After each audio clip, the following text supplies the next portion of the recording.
Get out. We don't sell scrap metal here. Victoria Whitmore waved him off like a stray dog. Behind her, two technicians argued over a Pagani Huayra with its hood wide open. We give up. Fletcher Kane stood his ground. 19. Oil under his fingernails. That relay cluster is your problem, He said, nodding toward the Pagani. I can fix it. Victoria's head snapped up. She looked at his stained jacket, his worn boots, then laughed. Nobody can fix this for under $200,000. And you think you, a filthy black guy from the streets, can fix it? Just let me try, please. Trash like you will only make things worse. If you want to be so embarrassed, then come in. A few minutes later, the entire room would be plunged into a deathly silence. Whitmore Motors sat on Michigan Avenue like a glass fortress. Floor-to-ceiling windows, polished marble floors. 3 Paganis, 2 McLarens, and a Koenigsegg lined up under spotlights like museum pieces. The cheapest car on that floor cost more than most people's houses. The air smelled like leather and money. Victoria Whitmore built this empire from the insurance payout her late husband left behind. 12 years ago, she took a small used car lot on the west side and turned it into the most exclusive exotic dealership in Chicago. Forbes featured her twice. The Tribune called her the Queen of Michigan Avenue. She kept the framed articles on the wall behind her desk, right next to her late husband's portrait. But the employees who worked under her told a different story. Victoria hired fast and fired faster. She screamed at technicians over coffee stains. She once made a receptionist cry for mispronouncing Koenigsegg in front of a client. Every person in that building feared her, and she liked it that way. She ran her showroom the way she ran everything. Customers who looked wealthy got champagne and a personal tour. Customers who didn't got the door. Fletcher Kane did not look wealthy. He had walked in 20 minutes earlier, 19 years old, South Side Chicago, grease-stained jeans, a jacket 2 sizes too big that used to belong to his grandfather. He came for one thing, a used turbo actuator for the project car sitting in his grandfather's garage back home. The car his grandfather never finished before he died. Fletcher had called ahead. The parts department said they had one, $35. He had 20 in his pocket and was going to ask if they'd hold it while he got the rest. He never got the chance. The moment Fletcher stepped through the glass doors, every head in the showroom turned. Not in curiosity, in alarm.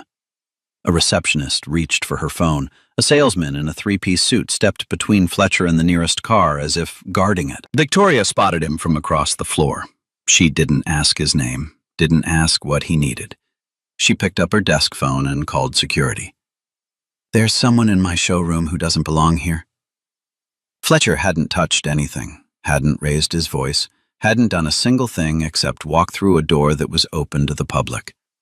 He simply existed in a space Victoria Whitmore decided was not for people who looked like him. The security guard, a thick-necked man named Dale, crossed the showroom floor and planted himself in front of Fletcher like a wall. "Ma'am says you need to leave." "I called earlier," Fletcher said. "Your parts department told me to come in. I just need a turbo actuator." Dale didn't care. He looked at the $20 bill in Fletcher's hand and almost laughed. "Kid, the oil change on these cars costs more than your rent. Whatever you think you're here for, you're not." Victoria walked over, heels clicking on marble, arms crossed. She stopped 3 feet away, close enough to talk, far enough to make it clear he wasn't worth getting any closer. "This is a $2 million showroom," she said. "Not a junkyard, not a charity, and certainly not a place for whatever you are." "I'm a mechanic," Fletcher said quietly. "I just need one part I can pay." Victoria tilted her head. A thin smile spread across her face. "A mechanic." She said it the way someone says a joke they don't find funny. "Sweetheart, the men who work on these cars have engineering degrees from MIT. They trained in Modena, Italy. And you watched a YouTube video?" 2 customers in Italian suits looked over from the lounge.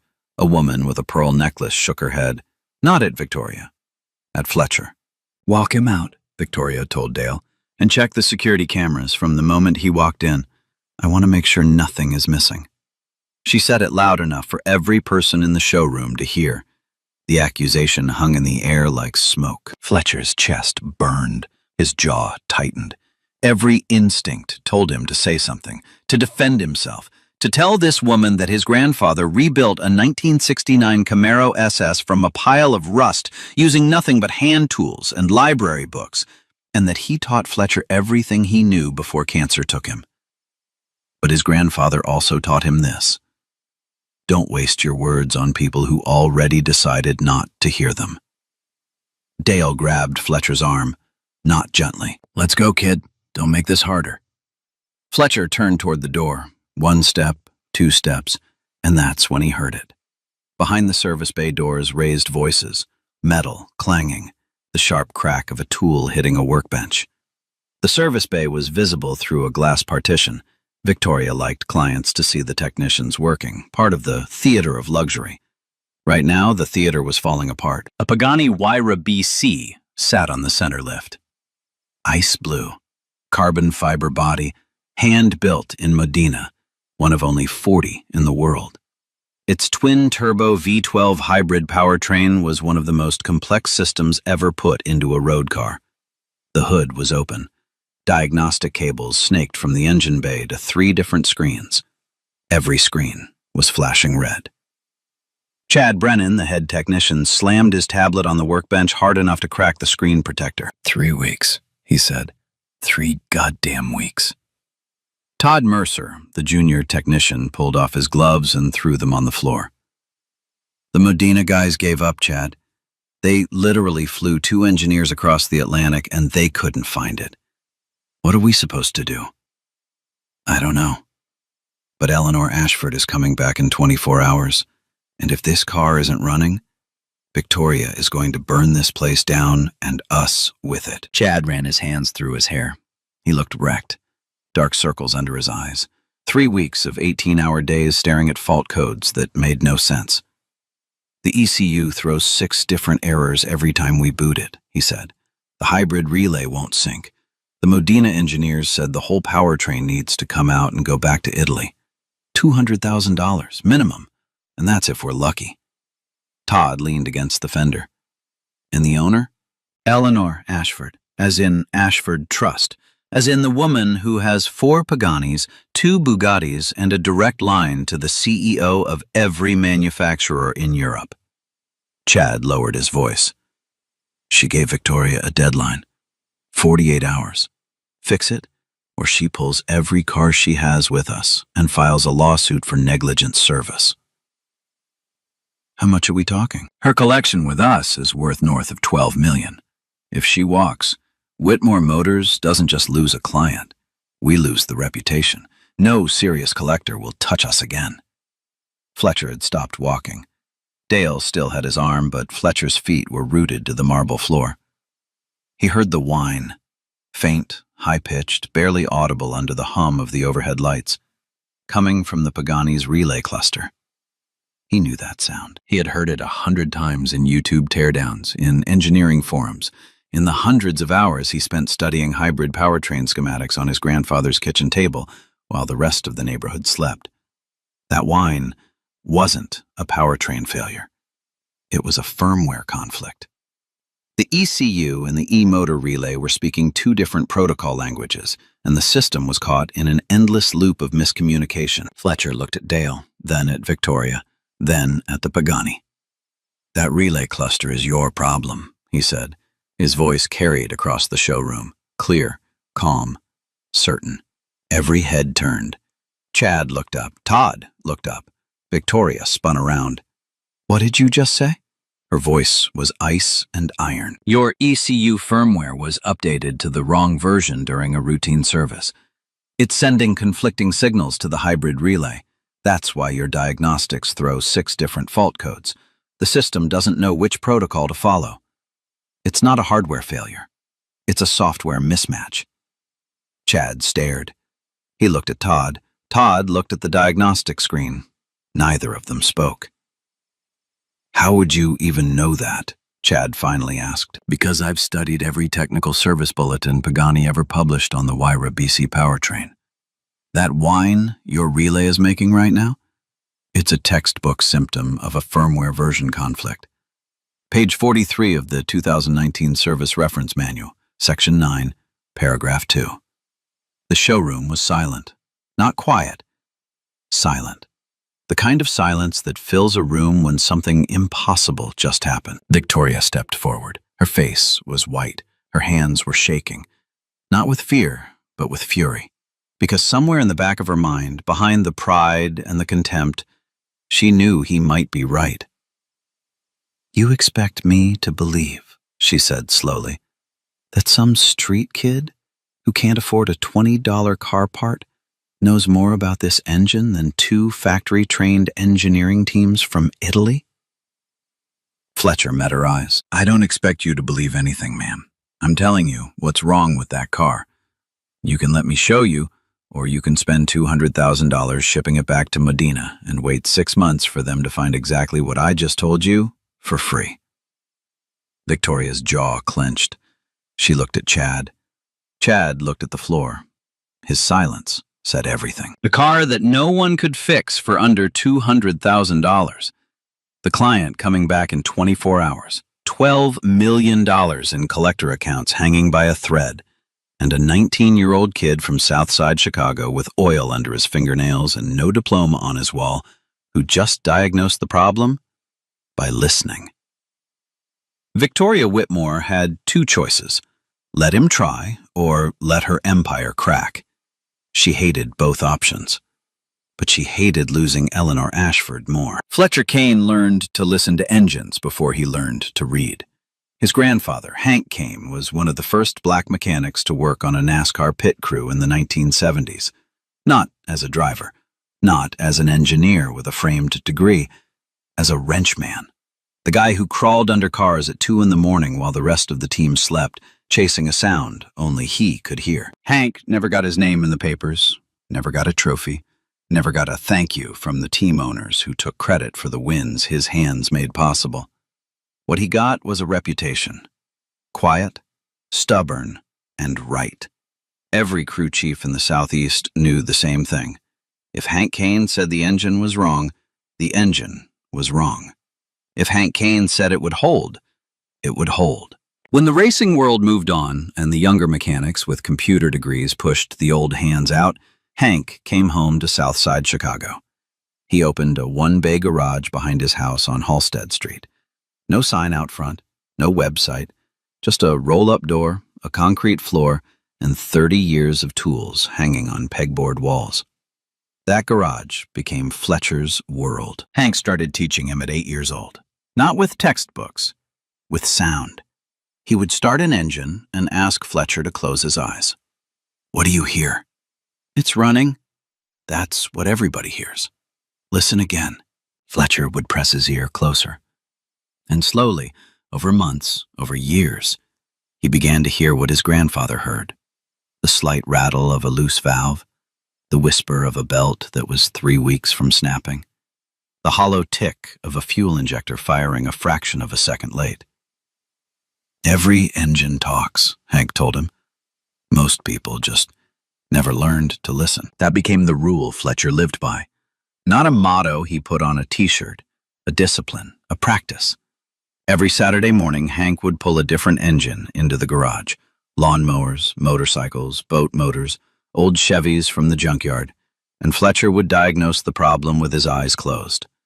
By the time he was 12, he could identify a misfire by ear faster than Hank could pull up a diagnostic code on the scanner. By 14, Fletcher was rebuilding transmissions. By 16, he had taught himself the basics of ECU programming by reading open-source forums and downloading factory service manuals that cost $400 but showed up free on engineering torrents.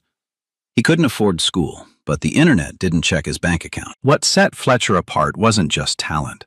It was obsession. While other kids on his block played basketball under the streetlights, Fletcher sat at the kitchen table with Hank's old laptop, studying wiring diagrams for hybrid powertrains he would never be able to afford. Pagani, Koenigsegg, Bugatti, McLaren. He memorized their systems the way some kids memorize basketball stats, not because anyone asked him to, but because the complexity thrilled him. Every circuit was a puzzle. Every fault code was a mystery. And Fletcher Kane did not leave mysteries unsolved. Hank watched all of this with quiet pride. He never pushed, never bragged. He just left the garage door open and the tools where Fletcher could reach them. The last project they started together was a 1969 Camaro SS. Hank found the shell at a salvage auction, rusted through, no engine, no interior, just a frame and a dream. They spent 2 years on it. Hank handled the body, Fletcher handled the powertrain.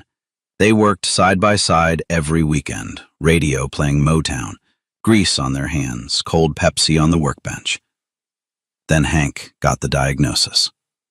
Pancreatic cancer, stage 4. 6 weeks from the doctor's office to the funeral home. Fletcher was 17. The Camaro sat unfinished in the garage. The tools stayed on the pegboard. The radio stayed off. For 6 months, Fletcher didn't touch an engine.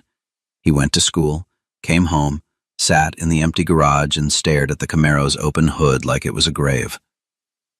Then one night, somewhere around 3 a.m, he heard it. A sound coming from the engine bay. Not a real sound, a memory. His grandfather's voice.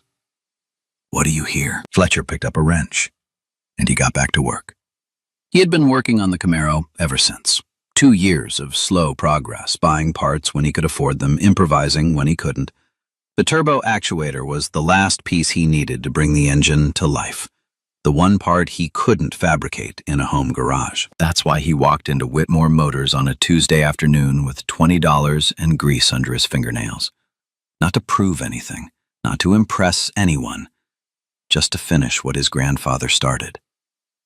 He never expected to find a $2 million car with a problem he had already solved 100 times in his head. Victoria opened her mouth to respond, but the front doors swung open first. Eleanor Ashford walked in like she owned the building. Silver hair swept back, a charcoal cashmere coat over a white silk blouse. No jewelry except a single watch, a Patek Philippe that cost more than the McLaren in the corner. She was 71 years old and moved like a woman who had never once waited for permission to enter a room. 2 things happened at the same time. Victoria's face shifted from fury to fear, and every employee in the showroom stood up straighter. Eleanor Ashford was not just a client. She was the client. 4 Paganis, 2 Bugattis, a Koenigsegg Jesko. Her late husband, Richard Ashford, had built one of the largest private equity firms in the Midwest. When he died, Eleanor didn't sell. She expanded. The Ashford Trust now managed north of $2 billion. And Eleanor's personal car collection, 46 vehicles, insured for over $90 million, was one of the most respected in the world. She walked past the reception desk without stopping, past the lounge, past the champagne, straight to the service bay window. She looked at the Pagani, then at Chad, then at Todd, then at Victoria. "Is my car running?" Victoria smoothed her blazer. "Mrs. Ashford, we're making excellent progress. Is it running? Yes or no?" "Not yet, but our team—" "Your team has had 3 weeks. Eleanor's voice was quiet, but it carried like a blade. "I gave you 2 factory engineers. I gave you a deadline. And I walk in here to find the same car on the same lift with the same hood open." She paused. "What exactly am I paying you for, Victoria?" Victoria's hands trembled behind her back. She clasped them together to hide it. "The powertrain issue is more complex than we initially—" "I heard something interesting when I walked in." Eleanor turned and looked directly at Fletcher. "This young man said he knows what's wrong with my car." The showroom held its breath. Victoria almost laughed. "Mrs. Ashford, with all due respect, this is a trespasser. He walked in off the street. He has no credentials, no training, no business being anywhere near your vehicle." Eleanor studied Fletcher for a long moment. His stained jacket, his worn boots, his steady eyes. "What's your name?" she asked. "Fletcher Kane, ma'am." "And you said the problem is the relay cluster?" "Yes, ma'am. The ECU firmware is sending conflicting signals to the hybrid relay. The system can't sync because the controller protocols don't match. It's a software mismatch, not a hardware failure. Eleanor tilted her head. How do you know that? I heard it. The relay whine. It's a known symptom. Pagani published a service bulletin about it in 2019. Chad shifted uncomfortably behind the glass partition. He knew about that bulletin. He had read it. He had missed the connection. Eleanor turned back to Victoria. Let him try. Victoria's face went white. Absolutely not. I will not let some random person off the street touch a $2.4 million. That is my car, Eleanor said. The temperature in the room dropped 10 degrees. My car, my money, my decision. And right now, the only person in this building who has offered me an actual diagnosis, not an excuse, is this young man standing in front of me. Victoria swallowed. Her eyes darted to Dale, to Chad, to the customers watching from the lounge. Everyone was watching.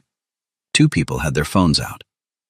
If he damages it, Victoria started. Then I'll cover the cost, Eleanor said. Every penny. But if he fixes it, Victoria, you and I are going to have a very different conversation. The threat hung in the air, like a guillotine waiting to drop. Victoria's mind was racing. She could refuse. She had every legal right to refuse. This was her dealership, her property, her rules. But Eleanor Ashford represented $12 million in service contracts, 4 of the rarest cars on the planet, a direct line to every collector, manufacturer, and automotive journalist in the Northern Hemisphere. Saying no to Eleanor meant losing everything. Saying yes meant admitting a kid from Southside Chicago might know more than her entire operation. Victoria looked at Fletcher. He didn't look away. He didn't flinch. He stood there with oil under his fingernails and $20 in his pocket and absolutely no doubt in his eyes. She hated that look. She hated it because it reminded her of something she hadn't seen in her own technicians in 3 weeks. Certainty. Fine. Victoria's voice was acid. Let him touch the car. But when he fails, and he will fail, I want him arrested for trespassing, and I want it on camera. She pointed at Dale. Film everything. Dale pulled out his phone. Victoria turned to Fletcher, stepping so close he could smell her perfume. You have 10 minutes, she whispered. Not a second more. And when you break something, because you will, I'm going to personally make sure you never set foot in a real shop for the rest of your pathetic little life. Fletcher didn't respond to the threat. He looked past her, through the glass partition, at the Pagani Huayra sitting under the lights. Ice blue, hood open, waiting. I won't need 10 minutes, he said. Chad buzzed open the service bay door. The hydraulic lock hissed. The smell of motor oil and solvent hit Fletcher's face like a homecoming. He stepped through. The showroom followed. Victoria, Eleanor, Dale with his phone, Chad and Todd, the 2 customers from the lounge, the receptionist, the salesman, even the woman with the pearl necklace. They gathered behind the glass partition like spectators at her trial. Fletcher walked to the Pagani. He didn't rush. He placed his hand on the fender, feeling the carbon fiber cool under his palm. He closed his eyes, and he listened. The relay cluster whined, the fuel pump hummed, the cooling fans cycled at idle. Underneath it all, a faint, arrhythmic click, like a heartbeat skipping every 4th beat. Fletcher opened his eyes. He looked at Chad. Hand me a T25 Torx and your diagnostic laptop.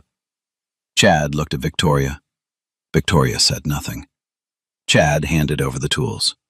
Fletcher Kane rolled up his sleeves, leaned into the engine bay of the most expensive car in the building, and went to work. On the other side of the glass, 12 people held their breath. Fletcher didn't start with the diagnostic laptop. He started with his hands. He placed both palms flat on the engine block, closed his eyes, felt the vibration travel through the metal, through his skin, into his bones, the way his grandfather taught him before he could spell the word carburetor. The engine was cold, but it wasn't dead.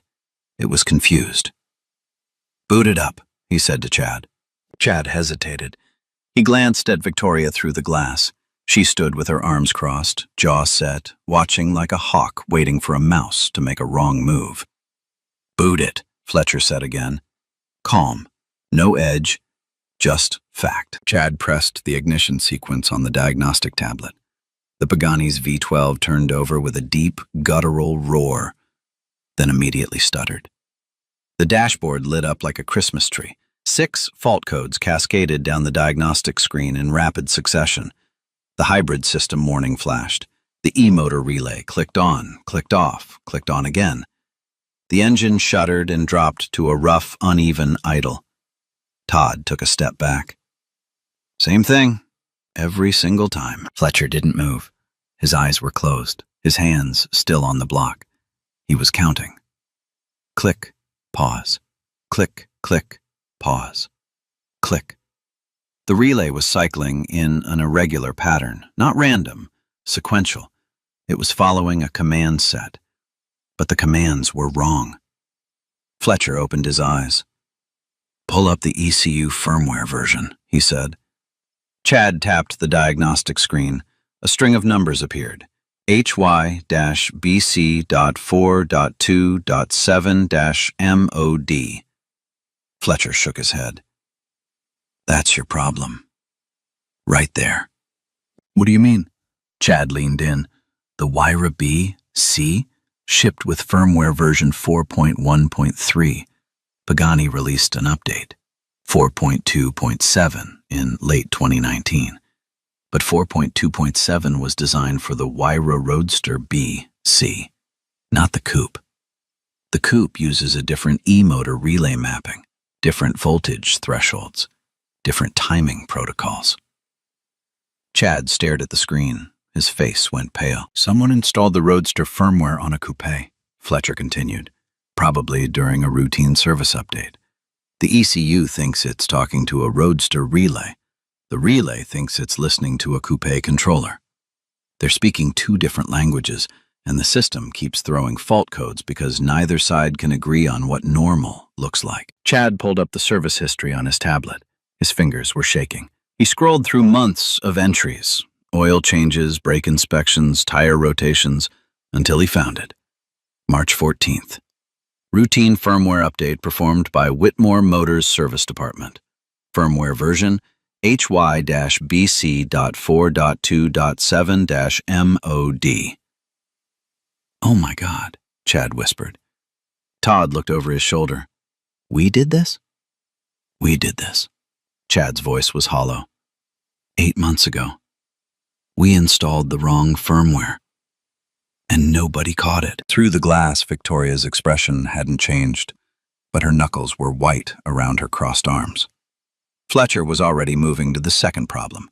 He pulled a penlight from his jacket pocket, a small LED flashlight scratched and dented, the same one his grandfather used to carry. He leaned deep into the engine bay, tracing the wiring harness from the hybrid relay to the temperature sensor cluster. "Somebody hand me a mirror." Todd found a small inspection mirror in the tool drawer and passed it over. Fletcher angled it under the sensor housing. There it was, a single 2-pin connector no bigger than a thumbnail. The temperature sensor feed for the hybrid battery thermal management system. It was seated firmly. It looked correct. Every diagnostic scan in the world would say it was fine. But it was backwards. "The polarity is reversed," Fletcher said. He held the mirror so Chad could see. "Positive and negative are swapped. See the color coding? Red wire is on the black terminal. Black wire is on the red terminal." Chad crouched down and looked. His mouth opened. No words came out. "This is a hand-assembled connector," Fletcher explained. "Pagani builds these by hand in Medina. The connector is symmetrical. It fits both ways. There's no physical lock to prevent reverse installation. The factory technician probably swapped it during final assembly, and it passed quality control because the diagnostic system doesn't check polarity on passive sensors." "What does it do?" Todd asked. "It tells the thermal management system that the battery is running cold when it's actually running hot. So the system keeps suppressing the cooling fans. The battery overheats. The ECU detects the overheat and triggers emergency power reduction. That's why the car loses power intermittently. The system thinks it's protecting itself. Fletcher reached in with 2 fingers, pulled the connector, flipped it, pressed it back in. 2 seconds. A problem that had existed since the car left the factory in Modena. A problem no diagnostic tool could see, fixed with 2 fingers and a pen light. That's been there since day one? Chad asked, his voice barely above a whisper. Since the day this car was built, Fletcher said. The wrong firmware made it worse. The Roadster mapping has higher voltage thresholds, so it pushed the battery harder. Combined with the reversed sensor, the system was fighting itself on 2 fronts. Now for the 3rd fix. Fletcher sat down on the concrete floor cross-legged and opened Chad's diagnostic laptop. The screen showed the ECU interface, a maze of hexadecimal values, protocol trees, and firmware parameters that looked like a foreign language to most people. Fletcher read it like English. His fingers moved fast, not frantic, precise. He navigated to the firmware management console, pulled up the version history, and began the rollback process. But he didn't just reinstall the factory 4.1.3 version. The original firmware has a known bug in the idle calibration table, he told Chad without looking up. Pagani acknowledged it in a technical service bulletin but never issued a formal patch. The community fixed it. The community? Todd asked. There's an open-source engineering forum for Pagani owners and independent mechanics. 18 members. 3 of them are former Pagani factory engineers. They wrote a corrected calibration table that fixes the idle oscillation and improves the hybrid transition response by 12%. Fletcher pulled up a file on his phone, a firmware patch he had downloaded months ago, stored on a micro SD card in his jacket pocket. Not for this car, for study. For the nights he spent at the kitchen table memorizing hybrid powertrain architecture because he couldn't sleep, and the Pagani Huayra was the most beautiful puzzle he had ever seen. He loaded the patch through the diagnostic interface. The progress bar crawled across the screen. 20%, 40, 60. The showroom was dead silent. Every person behind the glass was frozen in place. 80%, 90, complete. Fletcher closed the laptop, stood up, wiped his hands on his jeans. Start it, he said. Chad reached for the ignition button on the diagnostic tablet. His hand hovered over it. He looked at Fletcher. Fletcher nodded. Chad pressed the button. The V12 turned over. The roar filled the service bay. Deep, full, even. No stutter, no hesitation. The hybrid system engaged seamlessly. The E-motor relay clicked once, clean, decisive, and held. The dashboard showed a single green status light where 6 red fault codes used to live. The cooling fans spun up to their correct cycle. The battery temperature read nominal. The idle was smooth, steady, perfect. A low, contented hum, like a heartbeat finally finding its rhythm. Chad stared at the diagnostic screen. Every parameter green, every threshold normal, 0 fault codes. How long did that take? Todd whispered. Chad looked at his watch. His eyes went wide. 4 minutes. He did it in 4 minutes. Through the glass partition, the showroom erupted. The 2 customers started clapping. The receptionist covered her mouth with her hand. The salesman just stood there, shaking his head. Eleanor Ashford hadn't moved. She stood with her hands clasped in front of her, watching Fletcher with an expression that was hard to read. It wasn't surprise. It was recognition. The look of someone who had just found something they had been searching for without knowing it. Dale lowered his phone. He had filmed the whole thing, and behind everyone, standing alone by her desk, Victoria Whitmore stared through the glass at the young man she had called trash. The young man she had tried to arrest. The young man who had just done in 4 minutes what 2 factory engineering teams and $200,000 could not do in 3 weeks. Her face was blank, but her hands were shaking. Victoria didn't clap. She didn't congratulate. She pushed through the service bay door and walked straight toward the Pagani like a prosecutor approaching the stand. Anyone can start an engine, she said. That doesn't mean it's fixed. I want a full road test. Every system, every mode, If one single warning light comes on, I'm calling the police. She was grasping for anything now, any crack, any excuse to prove that the boy she had called trash was exactly what she said he was. Eleanor looked at Fletcher. "Can you drive it?" "Yes, ma'am." Victoria laughed, a sharp, ugly sound. "He probably doesn't even have a license."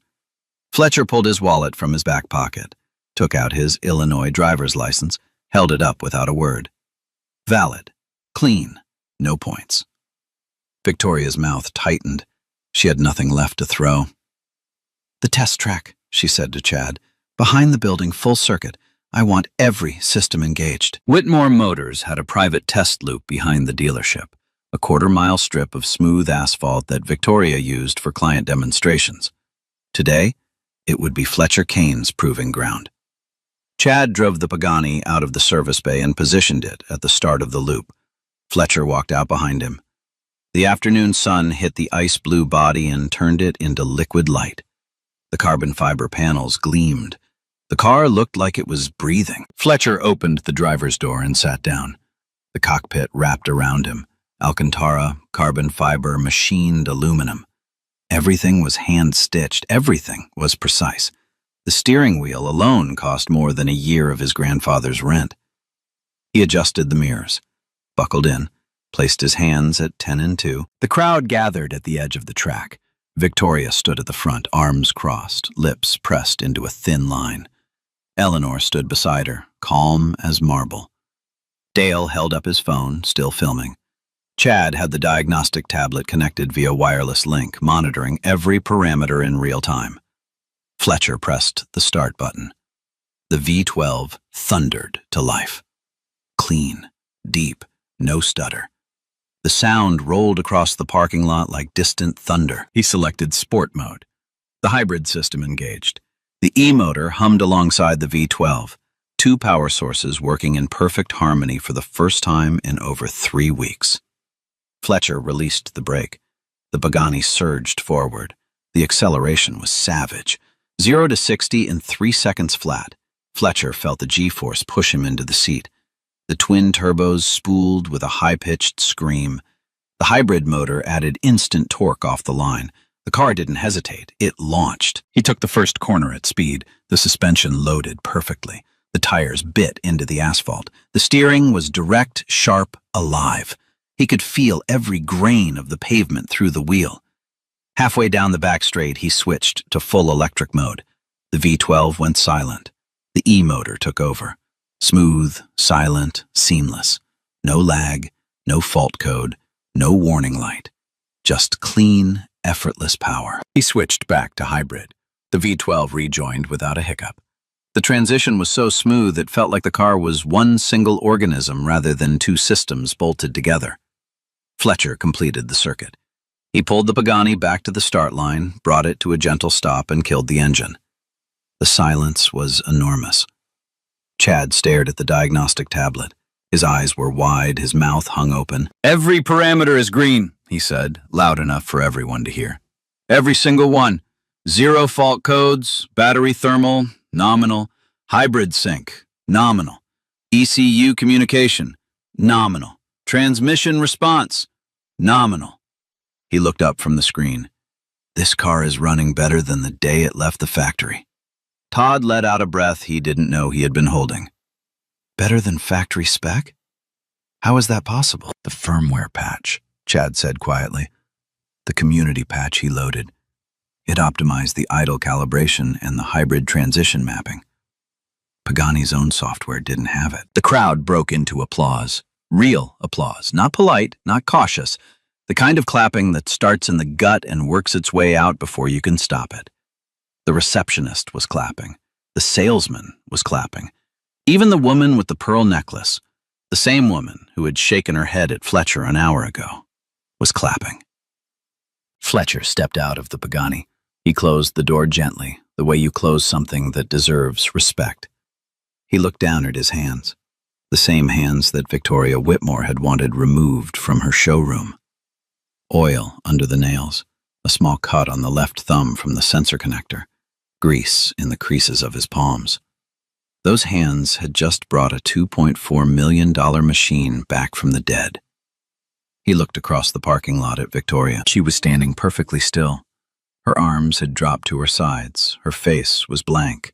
Not angry, not humiliated, just empty. The face of a woman watching the foundation of her authority crack in broad daylight. She didn't say a word.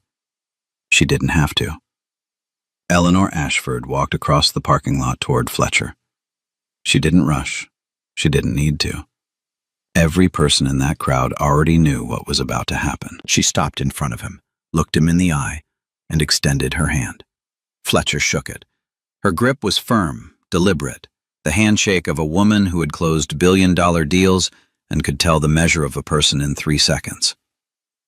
"How old are you, Fletcher?" 19, ma'am." 19. She said it like she was tasting the word. "And where did you train?" "My grandfather's garage, Southside." Eleanor nodded slowly. She reached into her coat pocket and pulled out a business card, heavy stock, embossed lettering. She handed it to Fletcher. "I'm the honorary chairwoman of the Pagani Owners Club Americas," she said. "I also sit on the board of the Horacio Pagani Technical Academy in Modena, Italy. It's a 2-year advanced engineering program for exceptional young mechanics. Tuition, housing, and a living stipend. Fully funded." Fletcher looked at the card. His hand trembled. The first time it had trembled all day. "They accept 4 candidates a year," Eleanor continued. "I have a personal nomination, and I'd like to use it on you." The crowd murmured. Chad closed his eyes and let out a long breath. Todd grinned so wide it looked like it hurt. Eleanor turned to face Victoria. "One more thing." Her voice carried across the lot like a judge delivering a verdict. "This young man walked into your dealership today asking for a simple part. You called security on him. You called him trash. You accused him of stealing. And he just saved your most important client relationship with nothing but his hands and his mind." She paused. "You owe him an apology, Victoria. A real one, in front of everyone here." The parking lot went still. Every eye shifted to Victoria Whitmore. Victoria stood rigid. Her jaw was locked, her eyes burned. For a long moment it seemed like she might actually do it, like the weight of the evidence might break through the wall of pride. It didn't. "He got lucky," Victoria said. Her voice was flat, cold, unmoved. "That's all." Eleanor stared at her for 3 full seconds. Then she smiled. A small, sad smile that carried more disappointment than anger. "I see," Eleanor said. "Then I suppose luck is about to become very expensive for you." Eleanor didn't wait. She pulled out her phone right there in the parking lot, in front of Victoria, in front of the staff, in front of everyone, and made the call. "James, it's Eleanor. I need to speak with the director of dealer operations. Now." She was calling Pagani North America, directly. The kind of call that doesn't go through a receptionist. The kind of call that ends careers. Victoria's face changed. For the first time all day, real fear broke through the mask. "Mrs. Ashford, let's not be hasty."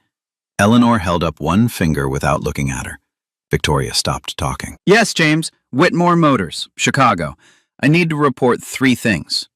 Eleanor's voice was clear, measured, and devastating. "First, their service department installed incorrect firmware on my Huayra BC 8 months ago. Roadster firmware on a coupe chassis. It caused a 3-week systems failure that their own technicians could not diagnose. Second, when a qualified independent mechanic identified and corrected the problem in 4 minutes, the dealership owner attempted to have him removed by security rather than allow him to work. Third, the owner of this dealership made racially discriminatory remarks to this mechanic in front of multiple witnesses, accused him of theft without evidence, and threatened to have him arrested for trespassing in a business that is open to the public." She paused. "I have the entire incident on video, filmed by the dealership's own security staff." Victoria turned to Dale. Dale took a step back, phone still in his hand. He couldn't delete it. Eleanor had already seen it. Half the showroom had already seen it. I am withdrawing all 4 of my vehicles from Whitmore Motors effective immediately, Eleanor continued into the phone. And I will be recommending to every member of the Pagani Owners Club Americas that they do the same. I'll have my attorney send the formal complaint by end of business today.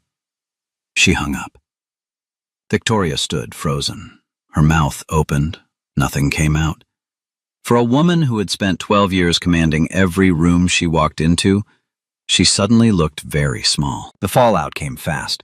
Within 48 hours, Pagani North America launched a formal investigation. Inspectors reviewed the service records and found 3 additional vehicles, not just Eleanor's, that had received incorrect firmware updates over the past 2 years. 2 of those vehicles had experienced intermittent failures that Whitmore Motors had charged their owners tens of thousands of dollars to misdiagnose. Within a week, Pagani revoked Whitmore Motors' authorized dealer certification. The announcement was brief, public, and final. Pagani Automobili has terminated its dealer agreement with Whitmore Motors of Chicago due to repeated violations of factory service standards and conduct unbecoming of an authorized representative. The news hit the automotive world like a bomb. Motor Trend covered it. Jalopnik ran a full feature. Car and Driver published a timeline.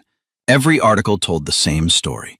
A 19-year-old self-taught mechanic from Southside Chicago had fixed a $2 million supercar in 4 minutes after factory engineers failed for 3 weeks, and the dealership owner had tried to throw him out because of the color of his skin. Dale's video went viral. 14 million views in the first 5 days. The hashtag #FixedItInMinutes trended on every platform. People shared it with one line, "Watch the whole thing." Victoria's face was in every thumbnail. Her words, "Filthy black boy," "Trash like you," played on loop in reaction videos across the internet. She deleted her social media accounts within 72 hours. It didn't help. The internet had already saved everything. 3 days after the video went viral, Chad Brennan called Fletcher. His voice was quiet, ashamed. "I should have said something," Chad told him, "when she called you those things. When she tried to throw you out. I just stood there. I was afraid of losing my job." Fletcher was quiet for a moment. "You handed me the tools when it mattered," Fletcher said. "That counted for something." Chad exhaled. "If you ever need a reference for anything, you call me. I mean that." "I will," Fletcher said. "Thank you, Chad." 6 months later, Fletcher Kane sat in a workshop in Modena, Italy, the Pagani Technical Academy. 4 students. He was one of them. On the shelf above his workstation, next to a row of precision tools that cost more than his old garage, sat a scratched LED pen light. His grandfather's. He never worked without it. Back in Chicago, the garage on Halstead Street was still open. Fletcher's best friend ran it on weekends. Free repairs for anyone in the neighborhood who couldn't afford a shop. Hank Kane's tools still hung on the pegboard wall. The Camaro sat in the corner, finished at last. Engine running, smooth and steady. Every engine talks. Most people just never learned to listen. Fletcher Kane listened, and the whole world heard him. If this story moved you, share it with someone who needs to hear it today. Subscribe so you never miss another story. And tell me in the comments, have you ever been underestimated by someone who didn't know what you were capable of? The story is over, but one thing keeps sticking with me. We easily believe knowledge lives in institutions, schools, universities, programs with fancy names. If you learned something in a classroom with a diploma at the end, it counts. If you learned the same thing in a garage on a Saturday afternoon, it doesn't. But the story showed me how broken that is. The factory-trained engineers couldn't fix it. The team with degrees from Modena couldn't fix it. The kid who learned from his grandfather on a concrete floor, he fixed it in 4 minutes. We have built a world that was it where you learn something instead of whether you actually know it. We trust the certificate more than the competence. the diploma more than the hands, and because of that, we walk past Real Genius every single day because it didn't come in the packaging we expected. Here's the uncomfortable truth. The smartest person in the room might be the one with gray under their fingernail, the one nobody asked, the one everybody assumed was just there to sweet up. And the longer we keep confusing credential with capability, the more of those people we lose. Not because they wasn't good enough, because we never let them show us. So this week, stop asking where someone learns it. Ask if they know it. You might be surprised who answers. If you have been in the showroom, would you have let him try? I would recommend hit like, subscribe. See you next time.